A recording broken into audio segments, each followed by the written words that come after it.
ನೋಡಿ, ನಮಗೆ ಇರುವ ಮಾಹಿತಿಯ ಪ್ರಕಾರವಾಗಿ ಮೇಲ್ನೋಟಕ್ಕೆ ಕಂಡು ಬಂದ ಸಂಗತಿಗಳನ್ನು ನಾವು ಗಮನಿಸಿದಾಗ ಹೋದ ಬಾರಿ ಮತ ಎಣಿಕೆ ಆದ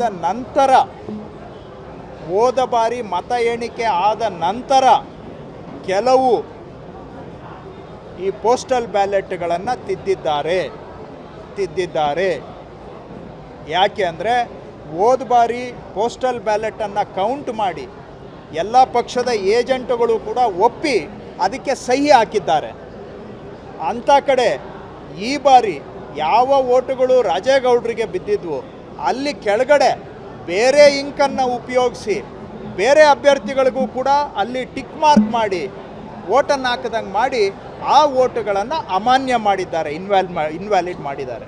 ಇದಂತೂ ನಮ್ಮ ಪ್ರಕಾರ ಕಂಪ್ಲೀಟ್ಲಿ ಇದೊಂದು ಕ್ರಿಮಿನಲ್ ಕಾನ್ಸ್ಪಿರಸಿ, ಅದರಲ್ಲಿ ನಮಗೆ ಯಾವುದೂ ಅನುಮಾನ ಇಲ್ಲ. ಹಾಗಾಗಿ ಸತ್ಯ ಹೊರಗೆ ಬರಬೇಕಾದ್ರೆ ಎನ್ಕ್ವೈರಿ ಆಗಲಿ, ಅದನ್ನು ಫೊರೆನ್ಸಿಕ್ ಲ್ಯಾಬ್ರೇಟರಿಗೆ ಕಳಿಸಿ ಮೇಲೆ ಟಿಕ್ ಮಾಡಿರೋ ಇಂಕು ಕೆಳಗಡೆ ಟಿಕ್ ಮಾಡಿರೋ ಇಂಕು ಒಂದೇನಾ ಅನ್ನೋದನ್ನು ಪರೀಕ್ಷೆ ಆಗಬೇಕು. ನಾನಂತೂ ಹೇಳ್ತಾ ಇದ್ದೇನೆ, ಅದು ಆಗೋವರೆಗೂ ಇದು ಕ್ರಿಮಿನಲ್ ಕಾನ್ಸ್ಪಿರಸಿ ಮಾಡಿದ್ದಾರೆ, ಚುನಾವಣೆಯನ್ನು ಕಳ್ತನ ಮಾಡಿದ್ದಾರೆ, ಕಸಿದಿದ್ದಾರೆ.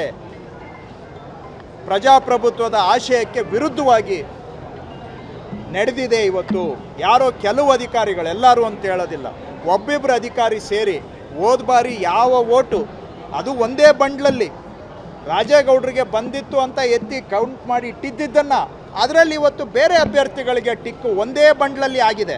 ಮತ್ತು ಆ ಬಂಡ್ಲು ನಿನ್ನೆ ಕೌಂಟಿಂಗ್ ಓಪನ್ ಆದಾಗ ಬಂಡ್ಲು ಓಪನ್ ಆಗಿತ್ತು.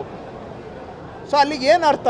ಅಲ್ಲಿಗೆ ಟ್ಯಾಂಪರಿಂಗ್ ಆಗಿದೆ, ವೋಟ್ ಚೋರಿ ಆಗಿದೆ, ಮತ ಕಳ್ತನ ಆಗಿದೆ. ಸೊ ಇದನ್ನು ಪೊಲೀಸ್ ಎನ್ಕ್ವೈರಿ ಆಗಿ ಸತ್ಯ ಏನು ಅನ್ನೋದು ಹೊರಗಡೆ ಬರಬೇಕು. ಇವತ್ತು ವ್ಯವಸ್ಥಿತವಾಗಿ ಚುನಾವಣೆಯನ್ನು ಕಳ್ತನ ಮಾಡ್ತಕ್ಕಂಥ ಕೆಲಸ ನಡೆದಿದೆ.